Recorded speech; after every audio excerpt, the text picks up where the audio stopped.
Oh, howdy all, grab yourself a beer, it's time for some Path of Exile discussion. Today I wanted to talk about the Black Star, one of the new bosses that was added in 3.17. This fight was a lot of fun to go into completely unprepared and try and figure out all the mechanics. It took me a lot of attempts, but eventually I managed to do so. By reviewing some of the video footage of some of the fights that I had, I was able to put together some information on how all of the mechanics that I wasn't able to work out function in the fight, and I wanted to present that information to you here. In the background will be some footage of 2 attempts of the fight. The first one was when I was working out the fight and nearly had it down, but I ended up failing, losing all 6 portals. The second attempt is one where I did successfully get the fight down for the first time. The most important mechanic you need to understand to do this fight is the balance or attunement mechanic. This fight takes place on a celestial island that has one half that's cold and one half that's fire. Now, my first attempts at this fight, I made some hilarious mistakes because I assumed that this was somewhat like the nucleus of the Maven components of the Maven fight, where there is a laser beam you have to dodge at all costs. No, this barrier between the 2 sides is not a laser. It is just simply a barrier between 2 areas, one of which gives one buff, one of which gives another. The Black Star as a boss does too much damage with some of her attacks for you to survive them, and you will need to take advantage of the mechanics of the arena in order to survive those skills. Firstly, let's discuss the balance mechanic or the attunement mechanic and how it'll affect the fight. So when you're attuned to fire, i.e. you are in the fire area of the arena, you will build up a growing debuff that is going to do 2 things. Firstly, it is going to make you tremendously resistant to cold damage because, you're in the sun. When you're in the sun, ice attacks don't work very well. But then on the other side, it will make fire attacks far more dangerous against you. This doesn't seem to affect your character's resistances that I've noticed. It seems to be a multiplicative change to the amount of damage that's taken. It's a big deal though. It has a huge impact on the amount of damage you take, and it's going to be absolutely central to beating the fight. When you stand in the cold area of the arena, instead of suffering more damage from fire attacks, you will suffer more damage from cold attacks.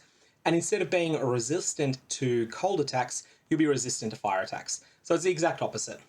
Now, each second that you stand on one side of the arena will add 1 to your attunement to that side and will reduce your attunement to the other side by 4. And this will tick down once per quarter second. With that in mind, let's go through the skills that the boss will use. Firstly, there's 2 minor skills that are important. There's Deep Space. Now, this one has a vocal cue, and that is just simply the Black Star saying Deep Space. It is basically an exact copy of the player skill Glacial Cascade on an 800 millisecond delay. If you're on the fire side, you can completely ignore this, it's just going to tickle you. If you're on the cold side, this is a get out of the way or die move. Secondly is Star Flare. This will conjure a meteor that strikes where the player is standing on about a 900 millisecond delay. If you're on the fire side, this is move out of the way or die. If you're on the cold side, this is just going to tickle you a little bit. She'll also cast Simulacrum and Replica. Now, these are the things that kept killing me when I was practicing the fight.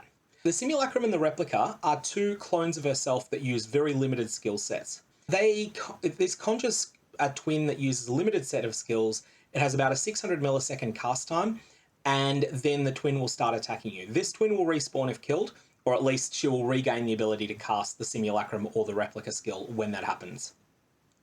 Now, one of these seems to always do cold damage, one always seems to do fire, I think, though I'm not 100% certain on exactly how those mechanics work yet.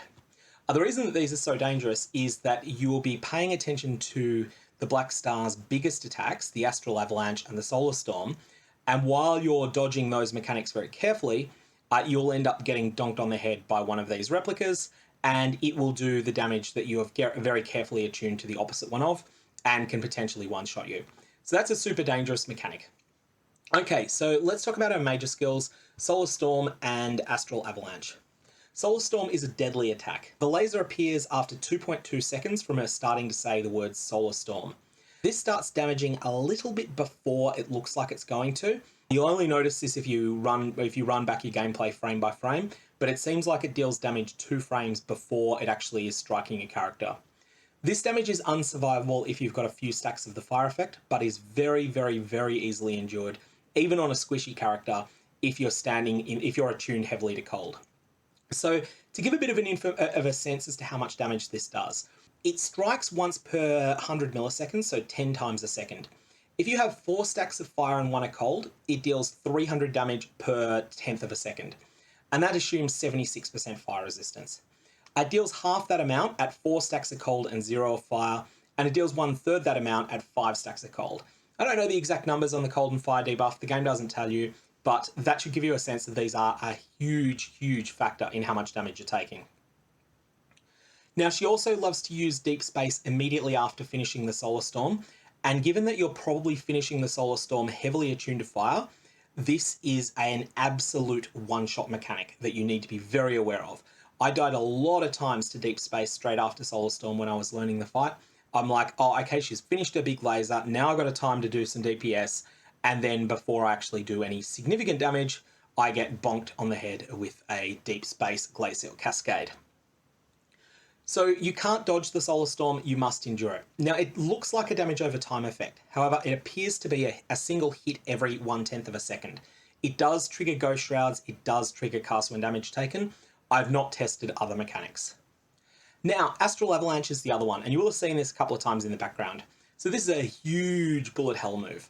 There is a long wind-up from the first frame of the Dark Star saying the voice cue until the far side of the screen is being hit. It's about 5 seconds. Now, you can shelter behind pillars, you can try to dodge all of the larger projectiles, or you can just endure the hits. You will only be able to endure the hits, even on a very tanky character, if you have a fair bit of the fire attunement buff and none of the cold. And this is the hard move. This is the move that makes the fight difficult. What is there still to learn about this fight?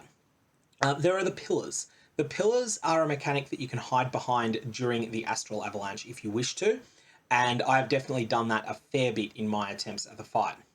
Now, these respawn under certain mechanics, and I haven't yet been able to figure out, because the arena is so chaotic, I've not yet been able to work out exactly their mechanics of how they respawn.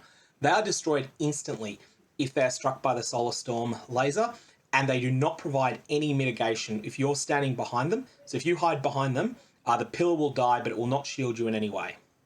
The last thing that needs to be said about Solar Storm, it looks like something you can outrun. In practice, it's not really.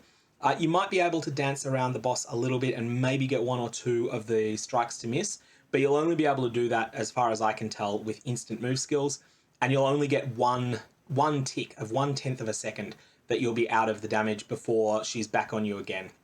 So there's no real point trying to dodge it, you just need to endure it. Anyways, that's all I've got on that. Hopefully you've enjoyed watching the footage of the fight a couple of times. May your Varlorbs have interesting results, and may you get yourself a Polaric Devastation ring from this fight.